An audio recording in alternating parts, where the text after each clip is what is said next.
Hello students, welcome to everyone. Today we will discuss class 10th first flight book, first poem Dust of Snow by Robert Frost. देखो बेटा, आज हम discuss करेंगे हमारी 10th class की first poem dust of snow को, जो written by Robert Frost, जो रॉबर्ट फ्रॉस्ट ने लिखी है। तो सबसे पहले हम इसके टाइटल को डिस्कस करेंगे, डस्ट ऑफ स्नो। तो यहाँ पे डस्ट का मीनिंग कोई मतलब ऐसे धूल वगैरह नहीं है। डस्ट ऑफ स्नो का मतलब होता है बर्फ़ की झाड़। यहाँ इसका मीनिंग ये है, यानी बर्फ़ का गिरना। बर्फ़ कि जिस तरीके से बर्फ़ का गिरना हुआ, तो बर्फ़ के गिरने से क्या मूवमेंट हुआ, बर्फ़ के गिरने से क्या इफ़ेक्ट हुआ, उस इफ़ेक्ट को हमारे इस पोएम के अंदर डिस्कस किया गया है। तो फर्स्टली हम इसके डिस्कस करते हैं। ये पोएम बहुत ही शॉर्ट है, ठीक है। और ईच स्टैंजाज हैज़ 4 लाइन और only 2 stanzas given in the poem. 2 he stanza है और ईच स्टैंजा हैज़ 4 लाइन्स। तो हमारी बहुत ही शॉर्ट पोएम है, ये शॉर्ट पोएम है। हम इसको डिस्कस करते हैं। इसके स्टैंजा पहले, इसके जो थीम है इस पोएम की, जो इनके स्टैंजा का डिस्क्रिप्शन है, उसको देखते हैं। तो देखो, the way a crow shook down on me the dust of snow from a hemlock tree। तो यहाँ पे द वे अ क्रो मतलब क्रो का जो वे था, क्रो की जो मूवमेंट थी। तो क्रो ऑब्वियसली किसका सिंबल माना जाता है? जो क्रो को हम सिंबलाइज करते हैं एक बैड ओवन से, यानी एक डिसअपॉइंटमेंट से, डिस्पेयर से, सैडनेस से, ग्लूम से। तो हम जो क्रो है, इसको हम जो करेक्टराइज करते हैं क्रो को, तो क्रो को हम एक बैड एविल के रूप में मानते हैं, जो सैडनेस को रेफ़र करता है, ग्लूम को रेफ़र करता है, ठीक है। तो यहाँ पे क्या है, द वे अ क्रो, एक क्रो की जो मूवमेंट थी, एक क्रो का जो भी तरीका था। शुक डाउन ऑन मी, वो शुक डाउन ऑन मी मतलब वो शुक डाउन, जिसने शुक किया, जिसने हिला दिया। जब वो कहाँ गिरा, मतलब शुक डाउन ऑन मी, जिसने मुझे हिला दिया। क्रो की कोई मूवमेंट ऐसी थी, क्रो की मूवमेंट कैसी थी, जिसने मुझे भी हिला दिया। Means the dust of snow, जो डस्ट ऑफ स्नो थी फ्रॉम ए हेमलॉक ट्री। अब यहाँ पे हेमलॉक का मीनिंग क्या है? Hemlock is a poisonous tree with small white flowers, जिसके वाइट फ्लावर्स होते हैं, और ये कि पॉइजनस प्लांट होता है। तो जैसा हेमलॉक है, तो हेमलॉक को यहाँ पे देखो, हेमलॉक को सिंबलाइज क्रो से किया गया। जैसे क्रो एक बैड ओमेन माना जाता है, एक इनऑस्पिशियस माना जाता है, तो उसी तरीके से हेमलॉक भी एक पॉइजनस ट्री है। तो हेमलॉक भी सैड का, ग्लूम का, डिस्पेयर का, इन चीज़ों को सिंबलाइज करता है। तो the from a hemlock tree से, यानी जो वो पॉइजनियस जो प्लांट था, उस प्लांट से डस्ट ऑफ स्नो, जो स्नो थी, जो स्नो की झाड़ थी, जो बर्फ़ की जो झाड़ थी या बर्फ़ का जो कण थे, वो कहाँ गिर गए? वो उस पोएट के ऊपर गिरे। यानी वो जो पोएट हेमलॉक ट्री के नीचे स्टैंड अप था, जो वो नीचे स्टैंड कर रहा था, एक वो पोएट हेमलॉक ट्री के नीचे खड़ा था। और क्रो की कोई ऐसी मूवमेंट हुई, क्रो ने ऐसी मूवमेंट की, जिसकी वजह से वो जो बर्फ़ थी, वो बर्फ़ उस ट्री से नीचे झड़ गई, और नीचे झड़ कर के वो उस पोएट के ऊपर आकर गिरी, जिससे वो पोएट भी पूरी तरह से शेकिंग हो गया, वो भी पूरी तरीके से हिल गया। तो यहाँ पे क्या है इस स्टैंजा के अंदर, कि जो एक बैड चीज़, जिसको हम जो एक बैड चीज़ के रूप में सिंबलाइज की जाती है, मीन्स क्रो, जिसे हम बैड चीज़ मानते हैं, डिसअपॉइंटमेंट मानते हैं, जिसको हम सैडनेस का सिंबल मानते हैं, उसने भी क्या किया? उसने भी एक अपने मूवमेंट से, क्रो की कोई भी मूवमेंट हो सकती है, यहाँ पे हो सकता है कि क्रो उस हेमलॉक ट्री पर सिट हो, या हो सकता है कि क्रो वहाँ के साइड में से गुजरा हो, या फिर क्रो का कोई भी मूवमेंट हो सकती है। लेकिन क्रो की मूवमेंट से ही जो हेमलॉक ट्री पर जो बर्फ़ थी, उस बर्फ़ को उसने नीचे गिरा दिया, और वो नीचे बर्फ़ किस पे गिरी? उस पोएट के ऊपर आकर के गिरी, जो हेमलॉक ट्री के नीचे खड़ा था। तो उसकी वजह से क्या हुआ, जब वो बर्फ़ उस पर गिरी, तो कुछ चेंजमेंट हुआ। वो चेंजमेंट क्या हुआ? वो चेंजमेंट यही था कि जो हेमलॉक ट्री के नीचे जो पोएट खड़ा था, वो बहुत ही सैड पोजीशन में था, वो बहुत ही ज़्यादा डिसअपॉइंट था, क्योंकि ये जो पूरा स्टैंजा है वो सैडनेस को ही क्रिएट कर रहा है। तो वो जो पोएट था यहाँ पे, वो भी सैड था, वो हेमलॉक ट्री के नीचे खड़ा था। हेमलॉक ट्री भी सैडनेस को ही सिंबलाइज करता है, और उसके ऊपर से जो क्रो ने जो मूवमेंट किया, तो क्रो भी जब उसके ऊपर था, या उस पेड़ के पास से गुजरा, या उसके ऊपर सिट था, तो क्रो भी सैडनेस को ही, ग्लूम को ही सिंबलाइज करता है। तो यानी ये तीनों चीज़ें किस हमारे कैसे एनवायरनमेंट को क्रिएट कर रही है, जो एनवायरनमेंट बिल्कुल हैप्पी नहीं था। तो उस क्रो की मूवमेंट से जो हेमलॉक ट्री के नीचे जो पोएट खड़ा था, उसमें कुछ चेंजमेंट आया। तो वो चेंजमेंट क्या है ये हम नेक्स्ट स्टेंजा में देखते हैं। नेक्स्ट स्टेंजा है हमारा हैज़ गिवन माई हर्ट, यानी जो हेमलॉक ट्री से जो उस क्रो ने मूवमेंट की उसकी वजह से जो हमारा ये पोएट है, has given my hurt a change of mood, उसने पोएट के दिल को, उसने जो उसका मूड था उसको चेंज कर दिया। यानी उसके दिल में अभी सैडनेस थी, है ना, वो अभी कैसा हो रहा था, अभी वो बहुत ही ज़्यादा ग्लूम पोजीशन में था। लेकिन जैसे ही वो बर्फ़ उस पोएट पर गिरी, वो पोएट, उसका जो मूड था वो कैसा हो गया, वो चेंज हो गया। And saved some part of a day I had rued, और उस चेंज जो मूड जो उसका चेंज हुआ उस बर्फ़ के गिरने से, उसकी वजह से उसने अपने जो दिन का जो सेव सम पार्ट, कुछ पार्ट सेव कर लिया, बचा लिया, ऑफ अ डे, एक दिन का। आई हैड ड्यूड, ड्यूड का मतलब होता है रिग्रेट, या जिस चीज़ के लिए हम सॉरी फील करते हैं या जिस चीज़ को हम ख़त्म कर देते हैं, डिस्ट्रॉय कर देते हैं।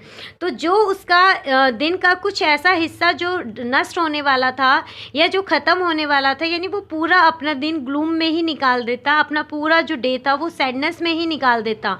लेकिन उस बर्फ़ के गिरने की वजह से उसका मूड चेंज हुआ और उसने अपने डे का कुछ पार्ट सेव कर लिया, और जिसके लिए वो बहुत ही ज़्यादा रिग्रेट फील करता।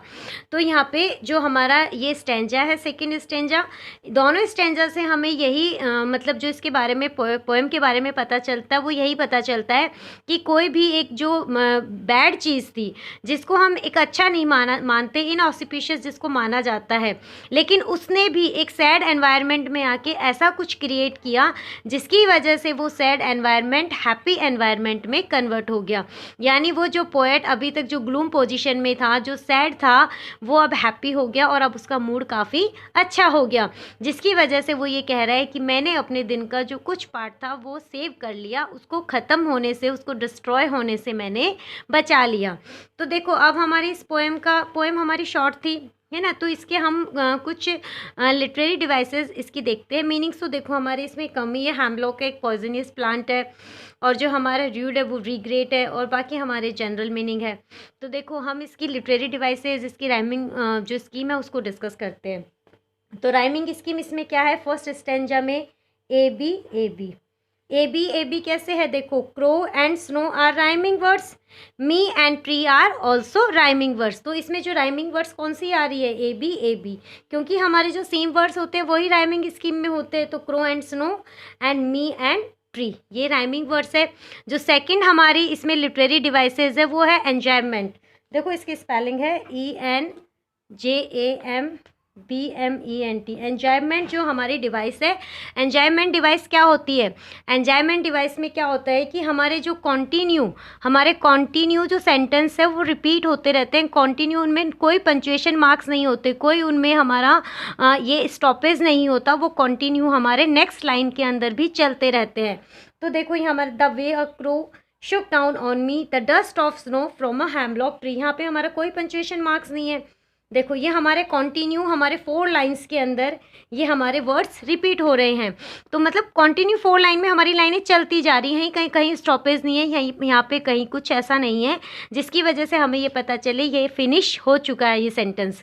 तो इसलिए हमारे जो एंजॉयमेंट डिवाइस है वो क्या है, कॉन्टिन्यू रनिंग अप होती रहती है विदाउट नो पंचुएशन मार्क्स, ठीक है। और थर्डली हमारी इसके अंदर डिवाइस यूज़ हुई है एसोनेंस। देखो एसोनेंस ASSONCE, जो एसोनेंस जो हमारी डिवाइस है, एसोनेंस क्या होता है, एसोनेंस के अंदर होता है जैसे हमारा एलिट्रेशन के अंदर तो कॉन्सोनेंट रिपीट होते हैं और एसोनेंस के अंदर हमारे वॉवल्स रिपीट होते हैं। तो वॉवल्स देखो हमारे इसके अंदर जैसे शुक डाउन ऑन मी, अभी शुक इसमें ओ रिपीट हो रहा है, इसमें ओ है, इसमें ओ है ना। तो जो हमारे कॉन्टिन्यू यानी 2 और मोर वर्ड्स, 2 वर्ड्स में भी हो सकते हैं, 2 एंड मोर वर्ड्स, जो हमारे कॉन्टिन्यू कोई अगर रिपीट हो रहा है, कोई भी वॉवल हमारा रिपीट हो रहा है तो वो हमारा एसोनेंस का टाइप है। तो ये हमारी कुछ इसमें डिवाइस यूज़ हुई है फर्स्ट स्टेंजा के अंदर। एक तो हमारी राइमिंग स्कीम है ए बी, सेकेंड हमारी एंजॉयमेंट है यानी विदाउट नो पंचुएशन हमारे कॉन्टिन्यू सेंटेंस रन कर रहे हैं नेक्स्ट लाइन्स के अंदर भी। और थर्डली हमारी एसोनेंस, जो एसोनेंस है वो क्या है, इसमें हमारे जो वॉवल है वो रिपीट होते हैं, ठीक है। जो नेक्स्ट स्टेंजा है हमारा, has given my heart a change of mood and saved some part of a day I had rued. देखो इसमें हमारी जो राइमिंग स्कीम है वो क्या है, CD CD। अब ये हमारी ए बी चल रही है, इसमें भी देखो हमारे हर्ट और ये part same word, rhymings and mood and dude are rhymings also. तो ये हमारे जो टू वर्ड्स है ये हमारे राइमिंग कर रहे हैं, तो इसमें हमारी जो राइमिंग स्कीम है सी डी। नेक्स्ट हमारी इसके अंदर जो डिवाइस यूज़ हुई है वो कौन सी डिवाइस यूज़ हुई है, एलिट्रेशन। देखो एलिट्रेशन, ALLITERATION, ये एलिट्रेशन डिवाइस है। तो एलिट्रेशन क्या होता है, एलिट्रेशन में हमारे होते हैं जो कॉन्सोनेंट रिपीट होते हैं। देखो हमारे जो एसोनेंट्स होते हैं इसमें वोवल्स रिपीट होते हैं, और एलिट्रेशन के अंदर हमारे consonant 2 and more consecutive word repeated, है ना, जो 2 या 2 से ज़्यादा क्लोजली कनेक्ट भी हो सकते हैं, और वो थोड़ा सा हमारा मतलब थोड़ा दूर भी हो सकते हैं, बट वो एक ही लाइन में रिपीट होनी चाहिए। तो इसमें हमारा कौन सा रिपीट हो रहा है, देखो हैज़, एच, और इसमें हर्ट, है ना, हमारे रिपीट हो रहे हैं हैज़ और हर्ट। तो यानी जो एच साउंड है वो बहुत ही प्रोमिनिएंट है, वो यहाँ पे रिपीट हो रहा है, तो ये हमारा एलिट्रेशन का टाइप है। और नेक्स्ट देखो हमारा इसमें सेकंड जो हमारी थर्ड लाइन है, सेव्ड सम, है ना, तो ये एस ये भी रिपीट हो रहा है, तो ये भी हमारा एलिट्रेशन का टाइप है। नेक्स्ट हमारी इसके अंदर जो डिवाइस यूज़ हुई है सेकेंड स्टैंजा में वो ये कॉन्सोनेंस। अब कॉन्सोनेंस होता है CONSONANCE। अभी जो कॉन्सोनेंस होता है, कॉन्सोनेंट एक कॉन्सोनेंट टाइप में ही होता है कि इसमें कॉन्सोनेंट रिपीट होते हैं, है ना, तो कॉन्सोनेंट रिपीट होते हैं, लेकिन जैसे देखो एलिट्रेशन में भी हमारे कॉन्सोनेंट रिपीट होते हैं, लेकिन एलिट्रेशन में तो क्या होते हैं कि वो हमारे वर्ड्स के स्टार्टिंग में आते हैं, वर्ड्स के स्टार्टिंग में जो एलिट्रेशन में तो कोई भी वर्ड है उसके स्टार्टिंग में आते हैं और वो क्लोजली कनेक्ट होते हैं। लेकिन जो हमारा कॉन्सोनेंस होता है इसमें ये कॉन्सोनेंट तो होते हैं, लेकिन ये ऐसा नहीं है कि ये क्लोजली कनेक्ट हो, ये सेंटेंस में कहीं भी हो सकते हैं। जैसे डे है हमारा, तो इसमें डे में स्टार्टिंग में हैड, यहाँ पे लास्ट में है, और ड्यूड इसमें भी लास्ट में है, तो यहाँ पे ये हमारा कॉन्सोनेंस का टाइप है, जिसमें कॉन्सोनेंट तो यूज़ है, लेकिन वो ज़रूरी नहीं है कि वर्ड्स के स्टार्टिंग लेटर में हो, वो सेंटेंस में कहीं भी हो सकते हैं, फ्रंट में, लास्ट में एंड इन द मिडल। तो ये हमारे जो हमारी ये पोएम है ये हमने डिस्कस की, इसके हमने पोएम के जो 2 स्टैंजास थे उनका डिस्क्रिप्शन, लिटरेरी डिवाइसेस। अब हम इसके कुछ क्वेश्चन आंसर्स डिस्कस करते हैं। देखो बेटा, अब हम इस जो हमारी ये पोएम है, अभी जो हमने dust of snow by Robert Frost, हमने इसका डिस्क्रिप्शन देखा था। अब मैं आपको इसके शॉर्ट में थोड़े क्वेश्चन आंसर्स बता देती हूँ। तो इसकी समरी देखो पहले, dust of snow is a beautiful poem of nature by Robert Frost. Dust of snow क्या है, एक ब्यूटीफुल पोएम है, नेचर, ठीक है, नेचर के बारे में है, क्योंकि नेचर का ही डिस्क्रिप्शन बताया है इसमें, बाय रॉबर्ट फ्रॉस्ट, जो रॉबर्ट फ्रॉस्ट इसके पोएट है। In this poem a symbolic incident is presented. इस पोएम के अंदर एक सिंबलिक इंसिडेंट बताया गया है जिसको प्रेजेंट किया गया है। मतलब सिंबलिक इंसिडेंट कैसे है, जैसे हमने एक क्रो को रिप्रेजेंट किया हैमलॉक ट्री के साथ, है ना, तो इस तरीके से सिंबलाइज पोएम है ये, जिसमें हम एक सैडनेस को सिंबल कर रहे हैं क्रो के साथ, पॉइजनियस ट्री के साथ। और जैसे ही वो आइस, जब वो बर्फ़ स्नो जब गिरी, तो वो किसका है, कामनेस का, कूलनेस का सिंबल होती है ना स्नो। तो जैसे ही वो स्नो उस पेड़ से, उस हैमलॉक ट्री से, उस पॉइजनियस ट्री से जब नीचे गिरी, तो उसके अंदर जो उसका जो कड़वाहट थी, यानी जो हैमलॉक ट्री का जो पॉइजनियस जो इफ़ेक्ट था वो ख़त्म हो गया। पोएट का जो सैड मूड था वो अब हैप्पी मूड में चेंज हो गया।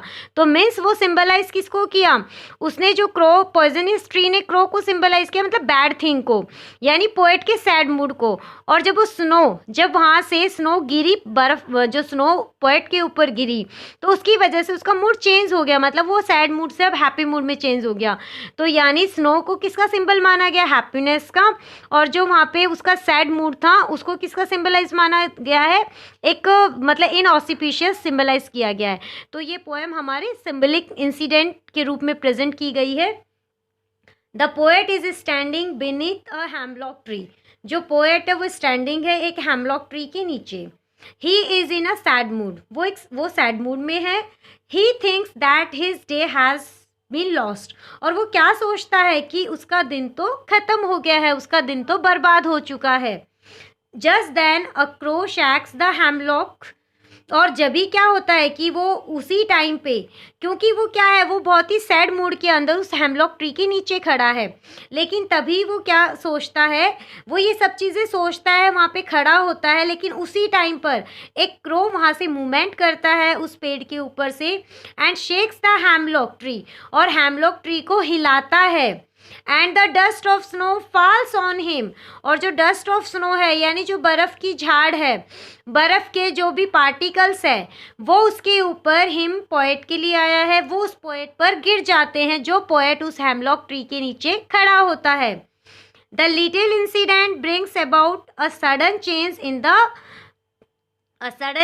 In the state of the poet, और तभी क्या होता है, ये एक छोटी सी घटना, यानी एक छोटी सी घटना जब पोएट खड़ा होता है नीचे हेमलॉक ट्री से, और एक क्रो की मूवमेंट से जो उसके ऊपर बर्फ़ होती है वो नीचे गिर जाती है, ये छोटी सी घटना brings about a sudden change in the state of the poets mind, और ये छोटी सी घटना पोएट का जो दिल है, जो पोएट के माइंड है, उसकी स्टेटस को, उसकी पोजीशन को बिल्कुल ही चेंज कर देती है। जो पोएट अभी तक सैड पोजीशन में था, सैड स्टेटस में था, वो अब हैप्पी सिचुएशन में आ जाता है। हिज मूड हैज चेंज्ड, उसका मूड चेंज हो जाता है।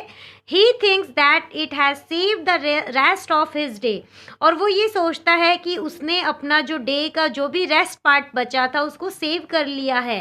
And gets busy with his work like the crow, और अपने काम में व्यस्त हो जाता है एक क्रो की जैसे। एक क्रो होता है वो अपना कुछ ना कुछ काम करता रहता है, बेशक उसको किसी भी चीज़ के लिए सिंबलाइज किया जाता हो, उसी तरीके से वो भी अपने काम में बिजी हो जाता है। अपने जो भी डेली रूटीन्स, उसके जो भी वर्क लेफ्ट होते हैं, वो अब सैड पोजीशन में नहीं है, वो अब कुछ सोच नहीं रहा और वो अपने रूटीन वर्क में लग जाता है।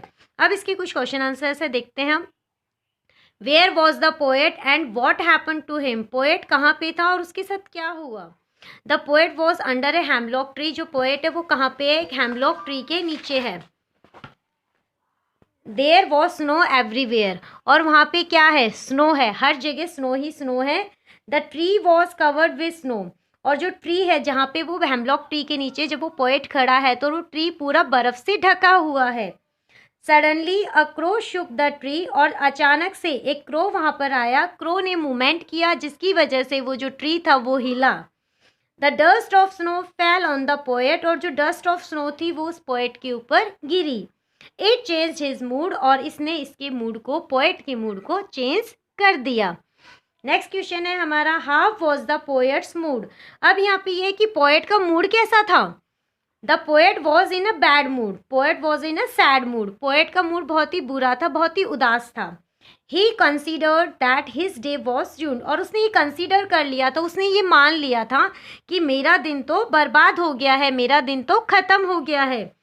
But the crow shook the tree, लेकिन जैसे ही उस क्रो ने उस पेड़ को हिलाया, the dust of snow fell on him, और वो जो स्नो थी उस ट्री के ऊपर वो उस पोएट पर गिर गई। हिज मूड चेंज, और उसका जो मूड था, उसका जो भी उसके मन में जो भी कुछ चल रहा था वो बिल्कुल चेंज हो गया। एक सैड मूड से वो एक हैप्पी मूड में आ गया, जो उसकी थॉट्स थे वो सारे चेंज हो गए। The rest of the day was saved for him, और जो भी उसके दिन का कुछ पार्ट जो रेस्ट था, जो भी बचा हुआ था, वो उसने अपने लिए सेव कर लिया और अपने दिन को यूटिलाइज किया। नेक्स्ट क्वेश्चन है हमारा, what did the poet think of the day before the dust of snow fell on him. Poet क्या सोचता था डे के बारे में, before the dust of snow fell on him, जब वो डस्ट उसके ऊपर गिरी, स्नो की जो झाड़ थी वो उसके ऊपर गिरी, उससे पहले पोएट क्या सोचता था उस दिन के बारे में।